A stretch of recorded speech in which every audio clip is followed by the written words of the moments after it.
Subscribe करें और देखें एक दिल दहला देने वाली हॉरर स्टोरी। बिना घबराए बेल आइकॉन प्रेस करना ना भूलें।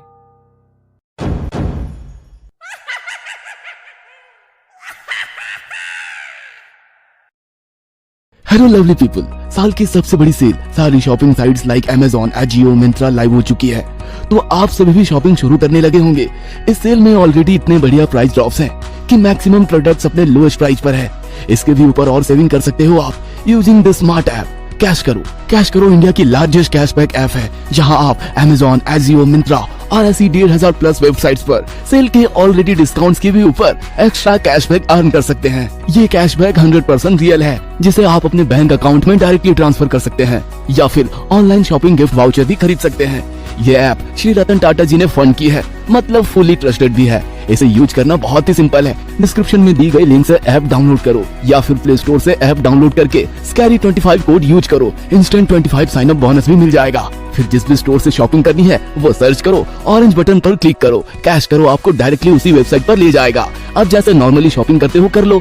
सारा कैशबैक जो है ऐप की माई अर्निंग सेक्शन में ट्रैक हो जाएगा। अब इसे बैंक अकाउंट में ट्रांसफर कर लो या फिर गिफ्ट कार्ड्स परचेस कर लो। डिस्क्रिप्शन में दी गई लिंक से स्कैरी 25 कोड से जो भी साइन अप करके फर्स्ट ट्रांजैक्शन करता है किसी भी स्टोर, तो देर किस बात की, अभी कैश करो ऐप डाउनलोड कीजिए। और दोस्तों, 4 लकी विनर को Amazon का 1000 रुपए का गिफ्ट वाउचर भी मिलेगा। स्मार्ट बनो, सेल में खूब शॉपिंग करो और उस शॉपिंग पर एक्स्ट्रा पैसे भी बचाओ। कैश करो की लिंक डिस्क्रिप्शन में है, फटाफट डाउनलोड कर लो और 25 साइन अप बोनस पाओ। इस कहानी के लेखक हैं विजेंद्र कुमार कर्ण।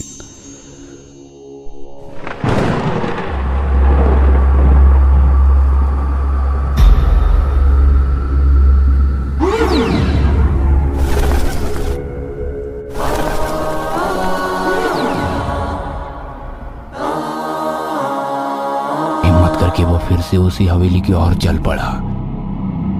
उसने कांपते पैरों से अपने ही घर में प्रवेश किया और तहखाने की ओर बढ़ चला। धीरे धीरे सधे कदमों से वो तहखाने की ओर बढ़ता चला जा रहा था। उसके दिल की धड़कन बहुत तेज हो गई थी। उसे डर लग रहा था कि कहीं यक्षिणी वहां ना आ जाए। वो उस बक्से के पास पहुंच गया। उस पर ताला लगा हुआ था। उसे उस समय याद नहीं आ रहा था कि आखिर उसने उसकी चाबी कहाँ रखी है। चाबी कहाँ रख दी है मैंने इसकी? चाबी? उसे कुछ भी सूझ नहीं रहा था। तभी उसकी नजर तहखाने में रखे हथौड़े पर गई। उसने उसे उठाया और ताले पर हथौड़े से जोर जोर से मारने लगा। ताला ज्यादा मजबूत नहीं था। कुछ वार के बाद ही वह टूट गया। सूर्यकांत ने बक्से को खोला। उसने वो किताब निकाली और उसके पन्ने पलटने लगा। तभी उसे वहां पर धुआं धुआं सा लगने लगा। धुआं इतना अधिक था कि उसे खांसी आने लगी। ये धुआं कहां से आ गया? तभी यक्षिणी की आवाज फिर से गूंजने लगी। मुझे प्यार करो सूर्यकांत, तुमने मुझे बुलाया है, मेरी आज्ञा मानो। तभी सूर्यकांत की नजर तहखाने से उठती आग की लपटों पर गई। उसने देखा कि तहखाने में आग लग गई है और आग की लपटें उसी की ओर बढ़ रही है। वो अपने हाथ में किताब लिए भागने ही वाला था कि वो लड़खड़ाकर गिर गया। जब तक वो उठता, आग की लपटें उसके बिल्कुल पास आ गई थी। उन लपटों की शिकार उसकी किताब हो गई और पल में ही वो राख में तब्दील हो गई। सूर्यकांत ने उस किताब को बचाने की बहुत कोशिश की। उस कोशिश में उसका भी आधा चेहरा झुलस गया, लेकिन वो कामयाब नहीं हो पाया। इसके पहले कि वो भी उस किताब की तरह पूरी तरह से झुलस कर राख में बदल जाता, वो वहां से भागने लगा।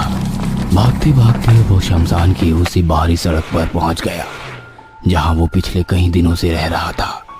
यक्षिणी से पीछा छुड़ाने की सूर्यकांत की आखिरी उम्मीद भी झुलस गई थी। सूर्यकांत किसी तरह यक्षिणी से मुक्ति चाहता था। आखिर वो कब तक इस तरह पागलों की तरह सड़क पर रहता? उसके बाद सूर्यकांत एक बार फिर से यक्षिणी से मुक्ति के प्रयास शुरू किए। वह उस लाइब्रेरी में फिर से इस उम्मीद से गया कि उसे उस किताब की दूसरी कॉपी मिल जाए, लेकिन वो नहीं मिली। उल्टा उस लाइब्रेरियन ने उससे पुरानी किताब जल्द से जल्द लौटाने के लिए कहा। सूर्यकांत परेशान तो था, लेकिन उसे अब भी उम्मीद थी कि यक्षिणी से वो मुक्ति पा लेगा। उसने कई शमशान के चक्कर लगाए, कि कोई तो योगी, कोई बाबा, कोई तांत्रिक होगा जिसके पास यक्षिणी से मुक्ति का उपाय मिलेगा। लेकिन जितने भी लोगों से वो मिला, सभी ने कहा कि यक्षिणी से मुक्ति मौत के बाद ही मिल सकती है। सूर्यकांत की हिम्मत अब जवाब दे गई थी। अब वो समझ गया था कि यक्षिणी से इस जन्म में तो उसे मुक्ति मिल ही नहीं सकती। इसलिए उसने तय किया कि वो आत्महत्या कर लेगा। यही सोचकर वो सड़क पर जा रहा था, तभी उसे एक तेज रफ्तार कार दिखाई दी।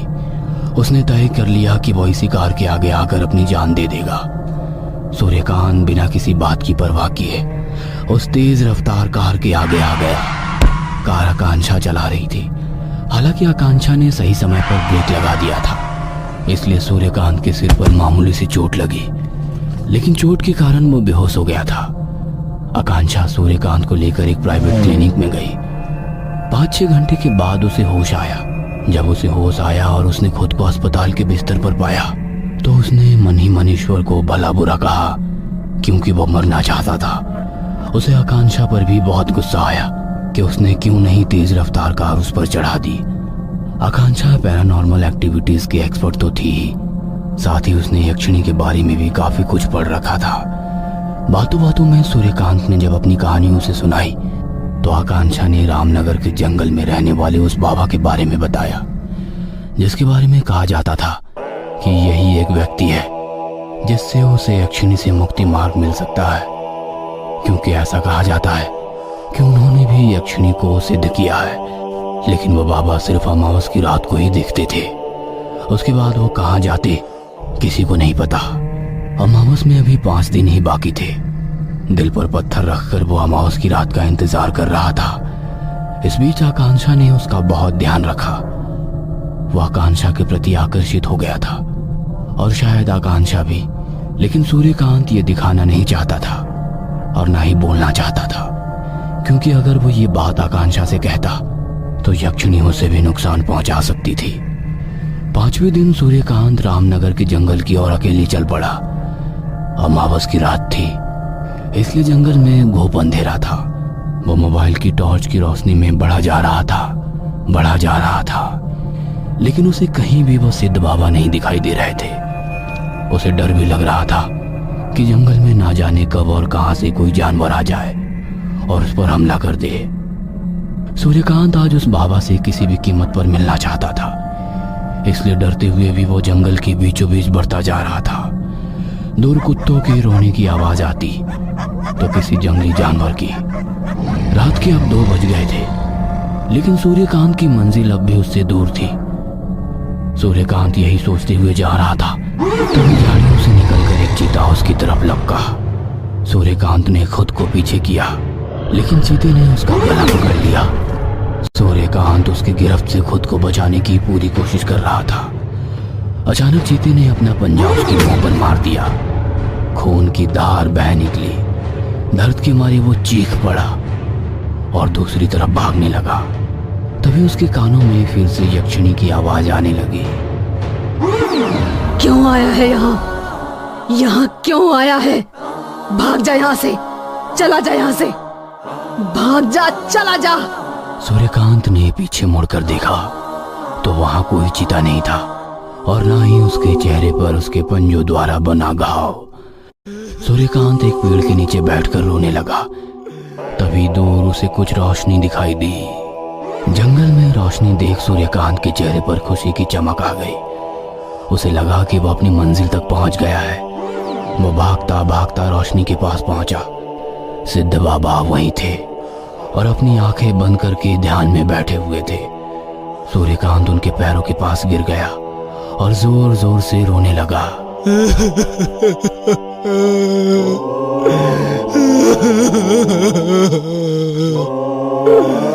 तभी बाबा ने अपनी आंखें खोली और उससे कहा, सूर्यकांत तुम आ गए। सूर्यकांत ने आश्चर्यचकित होकर बाबा की ओर देखा। उसका मन कर रहा था कि वो बाबा के गले लगकर खूब रोए। बाबा उसके मनोभाव को समझते थे। तुमसे गलती हुई है सूर्यकांत, बहुत भारी गलती। तुमने यक्षिणी तो सिद्ध कर ली, लेकिन तुम्हें यक्षिणी के बारे में कुछ नहीं पता था। कि इसे किस रूप में सिद्ध करते हैं। तुमने अपने स्वार्थ के लिए एक किताब को पढ़कर इसे सिद्ध तो कर लिया, बिना ये जाने कि ये शक्ति है क्या। तंत्र मंत्र की दुनिया बहुत ही रहस्यमयी और विचित्र होती है। इस संसार से परे कई ऐसी शक्तियां हैं जिसे मंत्रों के सहारे अपने वश में किया जा सकता है। ये शक्तियां पल में ही दुर्लभ से दुर्लभ वस्तु भी हमारे पैरों में लाकर रख सकती है। हमारी पौराणिक कथाएं और धार्मिक ग्रंथ इस बात का सबसे बड़ा उदाहरण है कि इन शक्तियों को वश में करके असंभव से असंभव काम भी संभव बनाए गए हैं। दानवों ने इन्हीं मंत्रों के सहारे तो ऐसे ऐसे कार्य किए जिससे कई बार देवताओं तक का अस्तित्व संकट में आ गया। दानव ही क्या, मनुष्य ने भी तो इन मंत्रों के प्रयोग से देवों को सिद्ध किया है। लेकिन मंत्रों के सहारे इन शक्तियों को प्रसन्न करना बहुत ही दुर्गम है। अगर आपकी साधना में जरा सी भी त्रुटि रह गई तो यमलोक का द्वार पल में आपके लिए खुल जाएगा और आपका शरीर सजीव से निर्जीव की गिनती में आ जाएगा।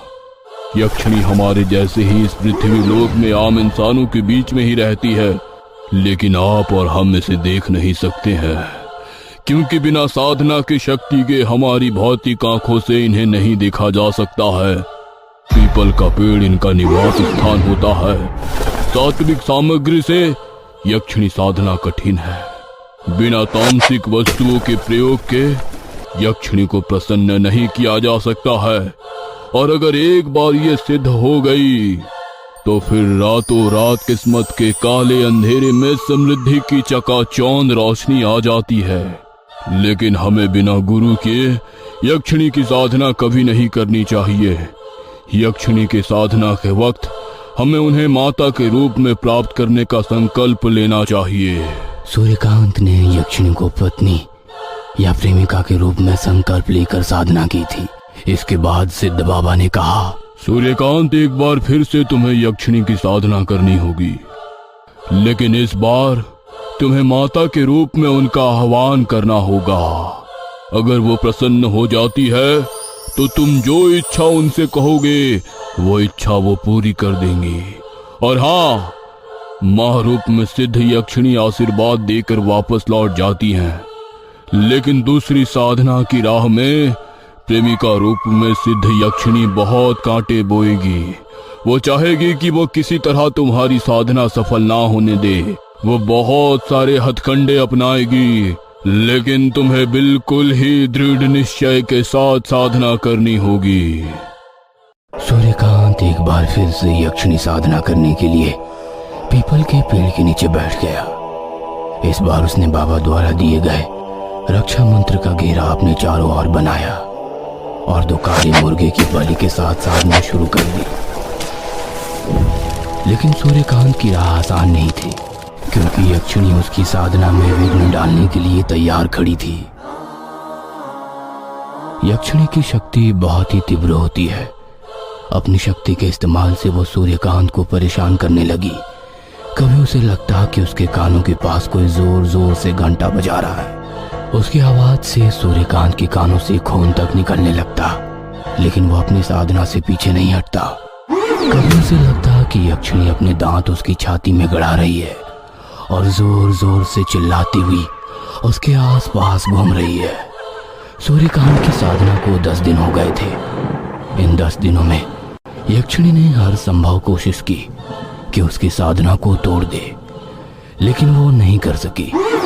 15वें दिन यक्षिणी ने अपने सबसे अचूक अस्त्र का इस्तेमाल किया, जिसके बारे में सिद्ध बाबा ने उसे पहले ही बताया था। सूर्यकांत जहां तपस्या कर रहा था, यक्षिणी उसी के बगल में लेट गई और उसके शरीर पर हाथ फिराते हुए सहवास की इच्छा जताई। सूर्यकांत उस घड़ी में कमजोर पड़ रहा था, लेकिन तभी उसे नताशा का फांसी पर झूलता शरीर दिखा। सूर्यकांत ने अपने मन को स्थिर किया और मां के रूप में यक्षिणी का ध्यान करने लगा। प्रेमिका यक्षिणी इस बात से बहुत क्रोधित हो गई और जोर जोर से चिल्लाती हुई पीपल के पेड़ पर चढ़ गई और सूर्यकांत को घूरने लगी। यही नहीं, वो कभी पेड़ के ऊपर से सूर्यकांत के ऊपर कूद जाती तो कभी छोटे छोटे कीड़े उसके शरीर पर रख देती। वो कीड़े सूर्यकांत का खून पीने लगते। 41वें दिन माता के रूप में यक्षिणी प्रकट हुई और उसे कुछ मांगने के लिए कहा। सूर्यकांत ने यक्षिणी से खुद की मुक्ति की बात कही। महारूपी यक्षिणी ने उसकी इच्छा पूरी की और उसे आशीर्वाद देकर वापस लौट गई।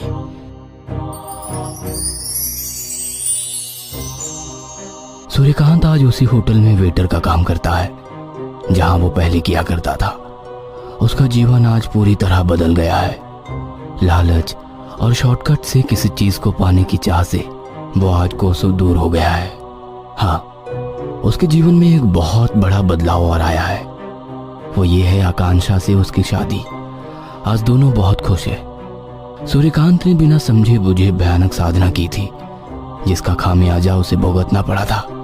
दोस्तों, कोई भी तांत्रिक साधना बिना गुरु के ना करे, खासकर यक्षिणी साधना, क्योंकि सूर्यकांत तो बच गया, लेकिन क्या पता आप ना बचे।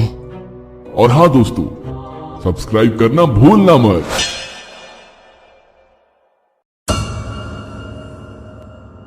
ये कहानी आपको अच्छी लगी हो तो हमें सब्सक्राइब करें। हमारा इंस्टाग्राम और फेसबुक पेज जरूर फॉलो करें। अगर आपके पास ऐसी ही कोई कहानी हो तो हमें कमेंट बॉक्स में भेजें। हम कोशिश करेंगे कि अगली एनिमेटेड स्टोरी आपकी होगी।